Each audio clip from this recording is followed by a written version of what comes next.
大家好啊，今天是2025年1月9日，现在是上午的11点钟啊。今天极度严寒，最低温度零下6摄氏度，最高温度0摄氏度啊。但是户外体感是零下10度都有啊。今天坐地铁来到纽约布鲁克林区125街的哈林区，那纽约市长埃利克·亚当斯呢，正在阿波罗剧院发表他的2025年城市状况演讲啊。警察呢封闭了整条街啊，那剧院这一侧啊要有门票才可以进去。剧院对面呢是抗议的人群，今天啊很是震撼，居然有警察也穿便衣组团抗议，要求提高工资待遇。在警察抗议团体的旁边也有无产阶级工人团体在抗议啊，但是他们呢却被铁栏杆围了起来，只能在小范围内举牌呐喊。但是警察抗议团体呢却没有铁栏杆围着。警察抗议团体呢在这里开了一个类似新闻发布会的这个抗议集会，时间很短啊，很多主流媒体拍摄他们。那他们短暂集会以后呢，工人无产阶级还在扯着嗓子伸着脖子在示威。那警察便衣抗议团体的内容呢，他们的讲话我放在视频后面。那先说一说咱们工人无产阶级抗议的内容啊。那他们抗议呢，就是说纽约市政府呢，它这个预算削减了教育还有儿童的保育、公园和许多基于照顾的城市服务。然后呢，租户增加了租金。然后呢，又谈到了市政府的腐败啊，就说他们因为腐败，数以万计的公共资金被浪费，并且将政府的注意力呢从管理城市转移到市长的起诉和法律的斗争。大家知道纽约市长最近被起诉哈，那他们也在说这一点。那他们还说到警察和监狱改革的退步啊。另外呢，他们还抗议，就是说仇外言论和政策，把预算削减和合同管理不善归咎于弱势人群，像新抵达的新移民啊，并给我们的城市和国家的仇恨势力就是添砖加火啊。所以我们今天到这里，为什么呢？是因为我们的市长埃利克·亚当斯的城市咨文演讲中，简单说就是政府在拉仇恨，你这样做呢，就是相当于抱薪救火啊，这使我们所有的社区都更加的不安全。所以我们今天要走到一起，为我们的城市要求得到更好的保证，包括这个教育和公共服务、住房、司法、真正的警察和刑事司法改革，以及把人民的需求放在第一位。那我们要为这样的领导呢，他有这样的能力呢，提供更多更好的资金。所以啊，这就是为什么我们今天要在这个纽约市长埃利克·亚当斯的城市咨文演讲组织这一场抗议活动。我们需要你的声音和存在来表明我们对纽约市的愿景，而不是纽约市长亚当斯他的腐败日程得到了日常纽约人的支持。今天我们抗议的内容就是纽约市长亚当斯统治下城市的真实状态。让我们证明啊，这个纽约市长埃利克·亚当斯负责为每一个适合工作的纽约人而战斗。那今天这个抗议的时间呢，是上午的11点钟啊，在125街的253号这个阿波罗剧院啊。You created this mess. It's time for you to fix this mess. So, at a time of political crisis and economic crisis, I'll tell you exactly, I'm going to say the same thing that the mayor said when he first took office. The taxpayers deserve a return on their investment. This is their investment. It's time you actually start investing in them.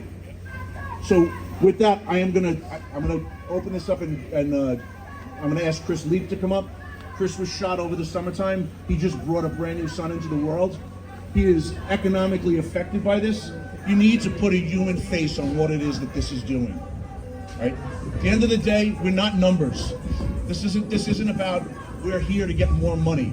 We're here for you to adjust the salary structure and make it fair. You're a supervisor on this job. You need to be paid as such. So with that, Chris. Good morning. My name is Sergeant Chris Leap.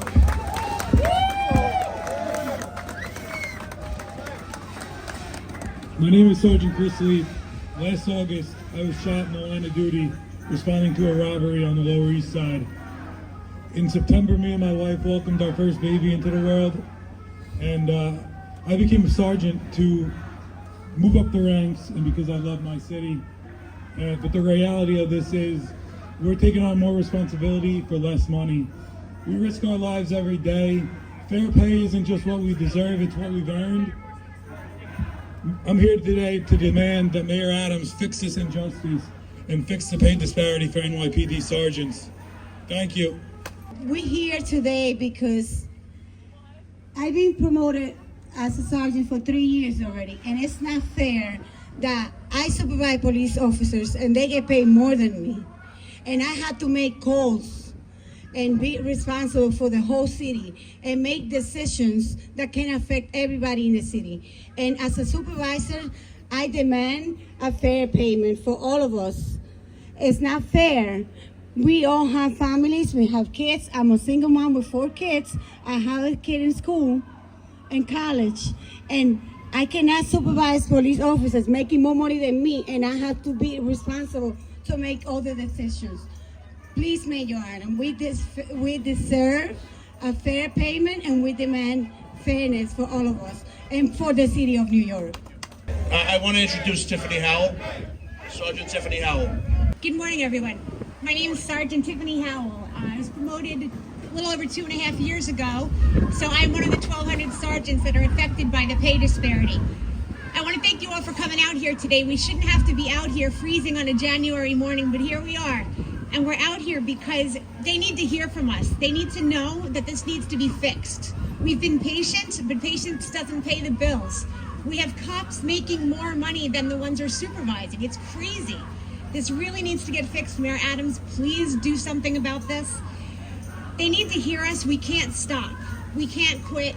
We have to keep fighting. We have to get what we deserve. We've earned this money and we need to see it. Please, please fix it now. I want to thank our political delegates too. Leader of the City Council, Joe Borelli. Thank you. Thank you and good morning. We are known for a couple of things in New York. We have great pizza. We have great bagels. But New York is also known for passing and implementing policies that undermine and erode the work of law enforcement. Whether it's City Hall passing the How Many Stops Act, or passing the diaphragm ban, or it's Albany passing things like bail reform, undermining the work that police officers at every rank do every day.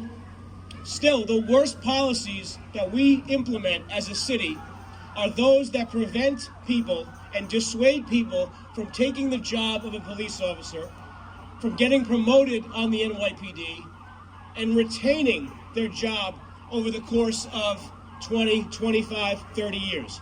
Those are the most dangerous policies because as a city, we are tremendously less staffed than we were in years past. We can all remember a time when New York City was a bit safer, a bit cleaner, a bit easier to deal with. It's no secret that we had more police officers at the officer rank, at the sergeant rank, at the lieutenant rank, and on and on. There is a direct correlation between the number of officers, the number of people that supervise them, and how safe we are as a city. Unfortunately, if we create and allow pay disparities at the most important rank, the rank that supervises the men and women on the front ground, I don't know why the police reform crowd isn't standing with us, behind us, saying if you want to ensure better quality officers, you have to have better quality supervisors. They should be here with us, demanding the city's Office of Labor Relations, demanding that Mayor Adams, demanding that anyone who has a decision to make in this process compensate sergeants as good as possible. Every other job in the city, by the way, if you're a supervisor, you make a little more than the people you're supervising. This is not rocket science. This is not socialism. This is not crazy pipe dreams. This is how life works. You get promoted, you get a bit of a bump.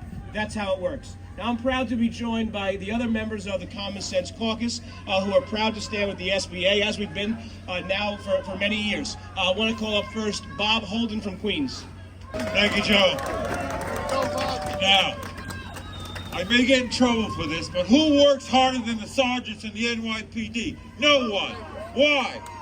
Why? Because they're problem solvers. They go to the scene, they have to solve the problems immediately. And to get paid less than the rank and file is a disgrace. If anyone should know, this mayor should know what to do here. He doesn't, and that's the problem. You have to reward excellence. The sergeants are excellent. They do their job. They do it in really terrible conditions, especially with a city council that ties their hands. So, what's the solution? The solution is give the sergeants more pay, equity, and certainly more than the rank and file. They deserve it. They're supervisors. Let's get real here. Again, the time to act is now. We're hemorrhaging officers in the NYPD and certainly sergeants. Thank you so much for being out here on a cold, cold day.